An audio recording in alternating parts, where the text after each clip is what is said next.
New this morning, a woman's in the hospital fighting for her life after being shot in the chest and the hand. It happened on the city's west side. San Antonio police say this happened at the Pros Apartments on Westover Hills around 10:30 last night. The victim showed up at her ex-boyfriend's to get her belongings, and that's when she allegedly got into an argument with another woman inside that apartment. The man shot her. The woman was taken to the hospital. Both the men and the woman were detained for questioning. Firefighters in Converse worked to put out a garage fire just before 1 o'clock this morning. Converse officials say people living inside that home all got out safely. Estimated damages are believed to be around $100,000. The Red Cross was called out to assist the family in finding a place to stay. Mourning a loss while pleading for justice. San Antonio police still trying to figure out how Savannah Soto and her boyfriend Matthew Guerra ended up dead in a car with gunshot wounds. The medical examiner's office says both deaths have been ruled as homicides. SAPD has released new surveillance video. Daniela Ibarra has the latest with that footage and what SAPD is calling people of interest. A clue in a callous crime. Clearly, it was a heinous act. 2 days ago, San Antonio police found pregnant Savannah Soto and her boyfriend, Matthew Guerra, dead in a car on the northwest side.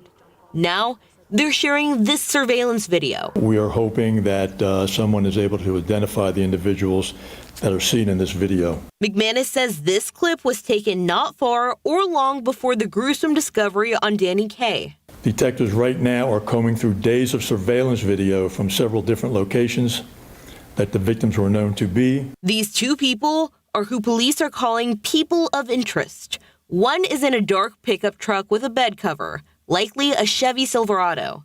The other is a silver Kia Optima, the same car where police found Savannah and Matthew's body.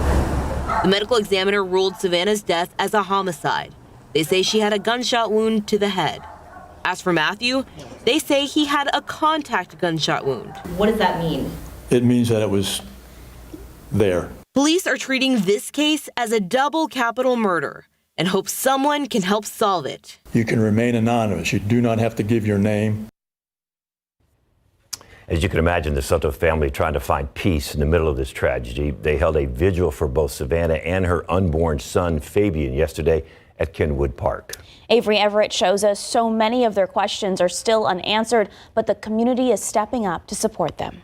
Our God Almighty. A prayer. The Lord is close to the brokenhearted. To find peace. We just got to keep her in our hearts. And a promise to never forget. She loved everybody. She loved to live life. The family of 18-year-old Savannah Soto and her unborn child say devastation is an understatement after both of their deaths. It will never be the same again. Police confirmed Thursday Soto and her boyfriend Matthew Guerra were shot and killed. As Chief William McManus gave an update, we were with the young girl's family, all of them heartbroken. I'm still trying to soak it all in. This family says they're still in shock and still have so many questions left unanswered. But they say the San Antonio community has stepped up to support them. We should be having a celebration of her and her baby for the new year, and we're not doing that. We're having a vigil instead.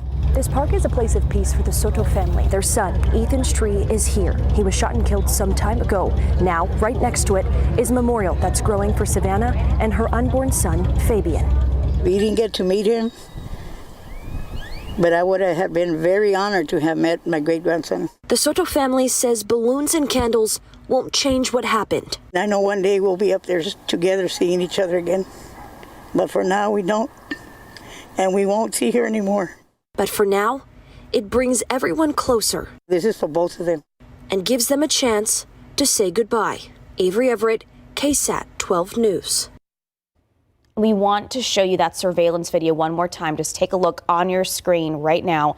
Police say if you know anything about that dark pickup that you're seeing right there on your screen with a bed cover or the people in this video, you're urged to call SAPD homicide detectives. Their number on your screen right there, 210-207-7674. Remember, you can remain anonymous. And in your morning headlines, the U.S. Department of Justice is threatening to sue Texas over its new immigration legislation. So Senate Bill 4 It's a controversial bill giving state police the power to arrest people suspected of crossing the border illegally. The law is expected to go into effect on March 5th. Boeing urging airlines to inspect all 737 MAX airplanes for possible loose or missing parts. The FAA says inspections should include looking for a possible loose bolt in the rudder control system. The agency says the move stems from incidents on 2 separate aircraft. Those inspections reportedly take about 2 hours.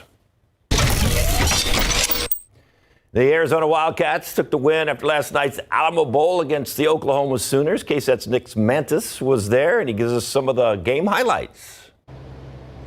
Hey guys, when the Arizona Wildcats put up their 4s at the beginning of the fourth quarter, they were fully prepared for what was about to come next. Not only did they score 17 unanswered points, but their defense completely shut down Oklahoma and going on to win the Alamo Bowl 38-24.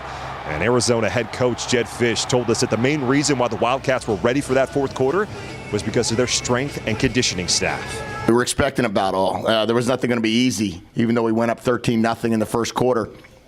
But the guys just kept competing, and I really believe our strength staff does an amazing job of making an emphasis of the fourth quarters when we win games. All the hard work we put in from January till now, 11 months of work, finally paying off.